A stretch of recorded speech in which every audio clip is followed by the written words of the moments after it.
Mga kababayan, magandang araw sa ating lahat. Kasama niyo po ngayon si Ka Eric sa isa na namang episode ng ating video analysis at video talakayan. Sa oras na ito, bibigyan po natin ng pansin at pagpapahayag at pagpapaliwanag itong umiinit na bakbakan sa Senado. Hindi bakbakan na literally na may pisikalan.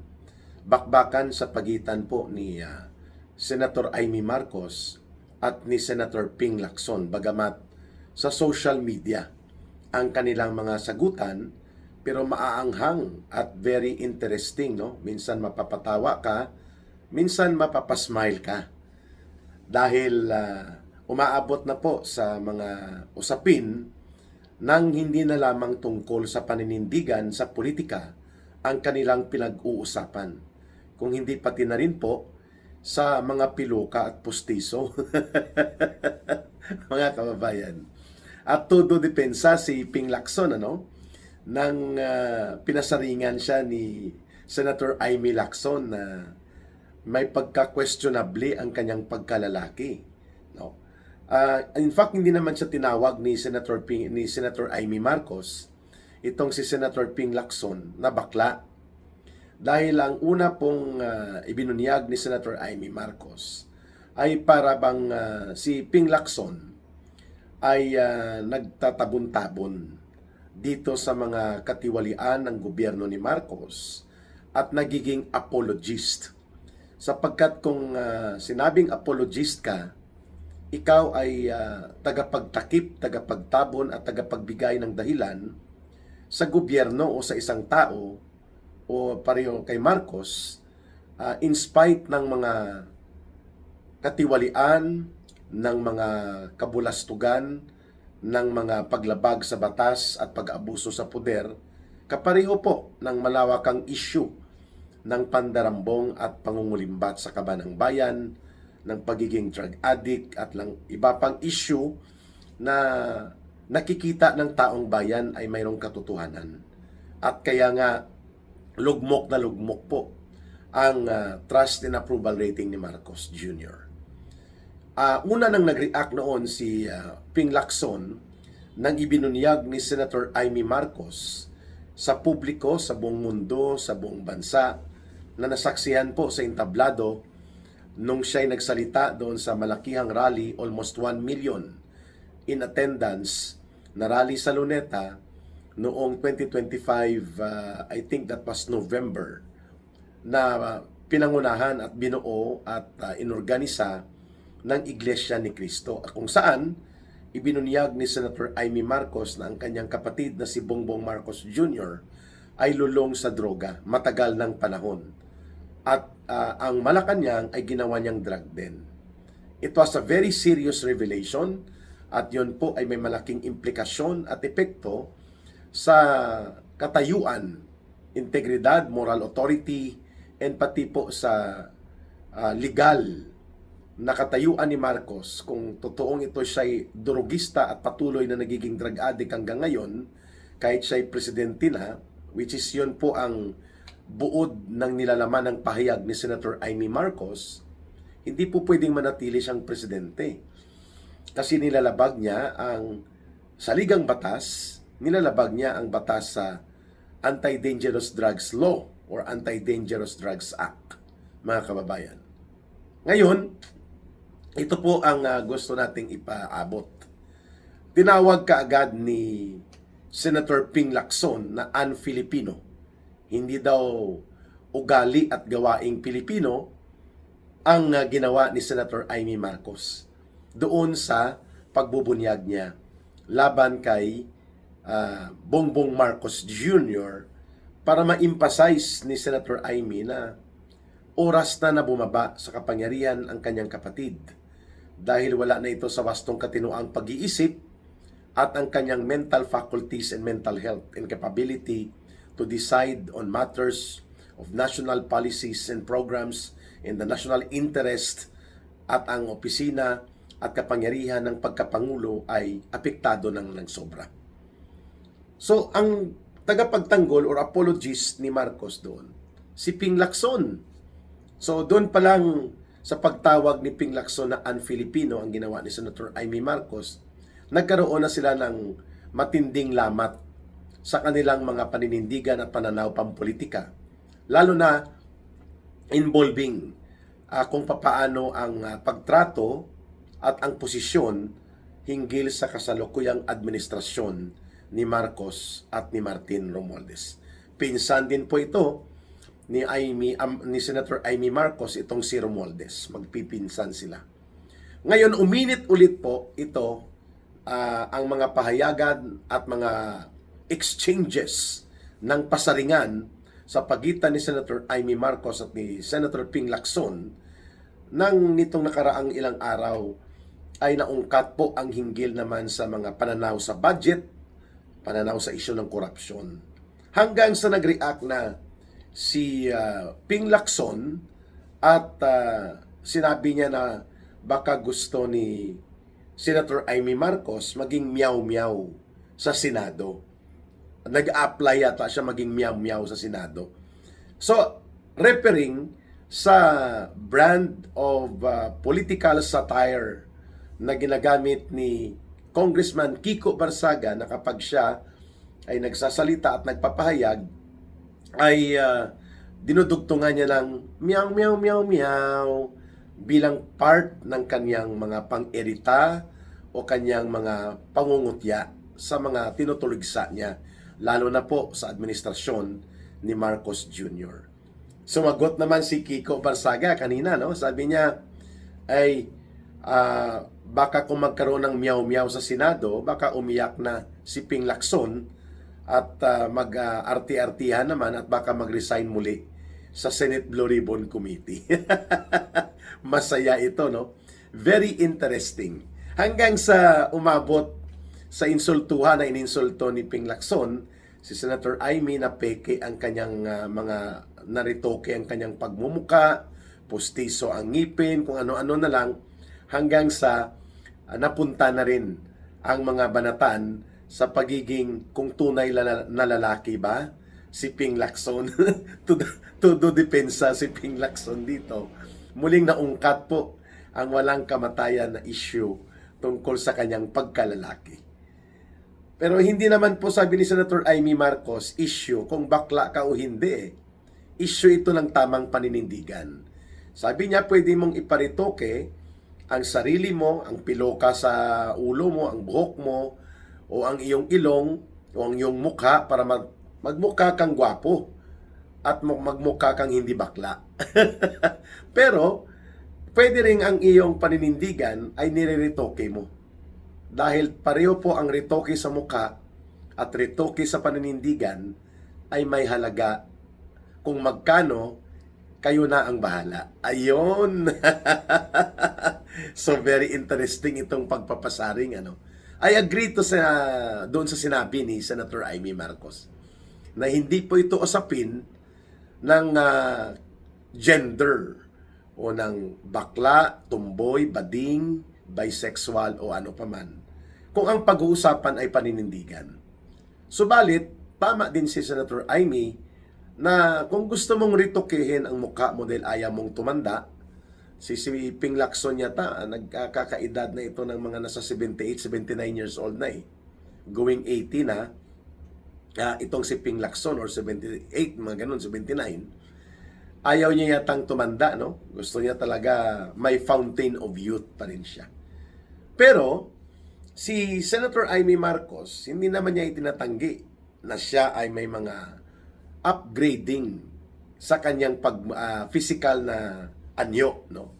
Pero sabi niya, mas malala kung ang niretoke mo, paninindigan mo, at sa magkanong halaga. Iyon. So, mga kababayan, hindi po maalis-alis, hindi po mawala-wala itong bansag kay Ping Lacson na bading o bakla. At ito po ay matagal nang kumakalat. Kahit nung nasa PNP pa po siya o sa serbisyo pa. In fact, tinatawag na ito ni Senator Miriam Defensor Santiago nang minsan na nainis si Senator Miriam Defensor Santiago dito kay Ping Lacson sa mga issue tungkol sa mga expose sa Senado. Tinawag niya si Ping Lacson na Pinky Lacson. Si Pinky Lacson.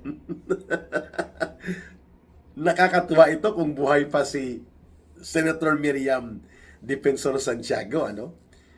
Si Senator Ping Lacson, wala ka namang dapat patunayan sa pagkalalaki mo eh. Hindi naman ito issue ng pagiging bakla, bading mo, o lalaki ka o hindi. Yun po ay issue ng pagpupuna sa iyong mga paninindigan mo. Bakit bigla kang naging tagapagtanggol? Bakit bigla kang tagapag-atake ng mga kalaban ni Marcos Jr., tagapagtanggol ni Marcos at Romualdez, tagapag-atake ng mga kalaban sa politika ni Marcos at Romualdez? Obvious naman ba? Di po ba? Kasi ito po ay may kaugnayan sa kanyang boss. Ang tunay na boss ni Ping Lacson ay si Enrique Razon.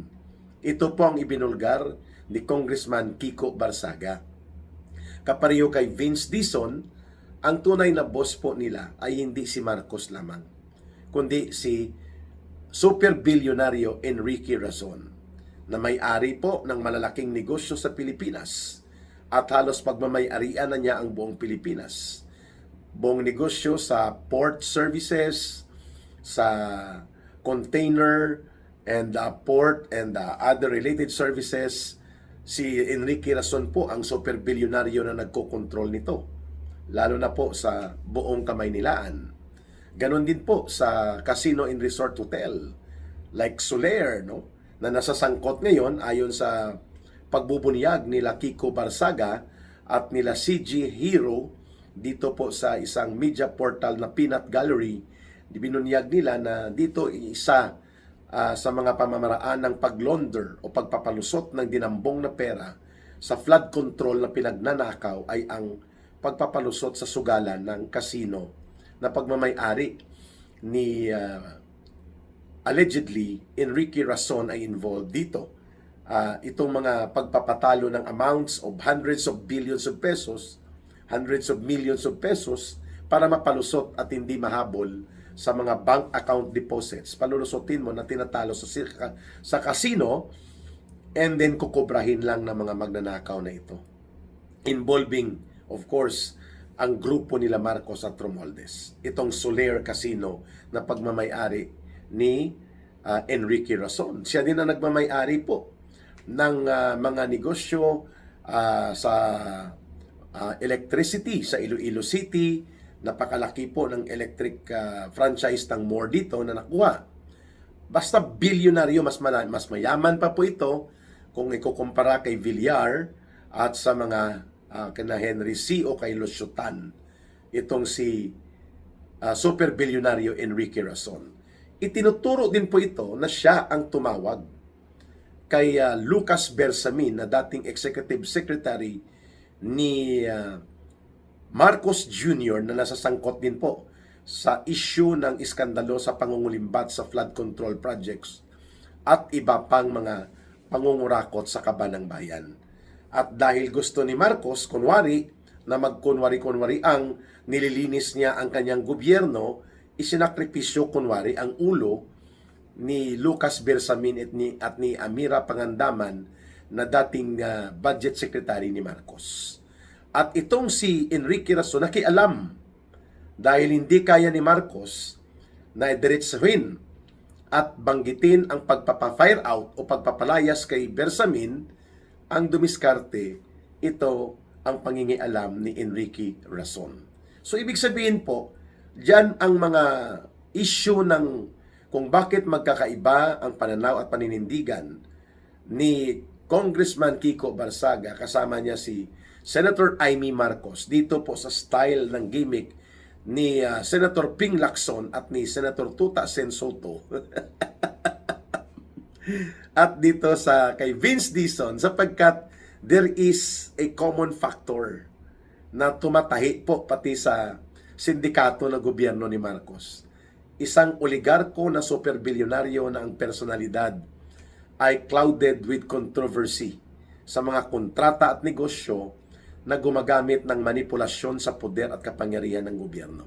And ang itinuturo dito na siyang tunay na boss ni Enrique Razon, ni Ping Lacson at ni Vince Dizon, na ngayon ay main man ni Marcos dito sa maniobra sa ICI, sa DPWH, kunwari ang paglilinis sa katiwalian ng sindikato sa gobyerno, kasama sa DPWH, at itong si Lacson sa Senado na tagapagtanggol, tagapagtahol at tagapag-atake pareho na ginagamit ni Marcos at Romualdez with Tota Soto.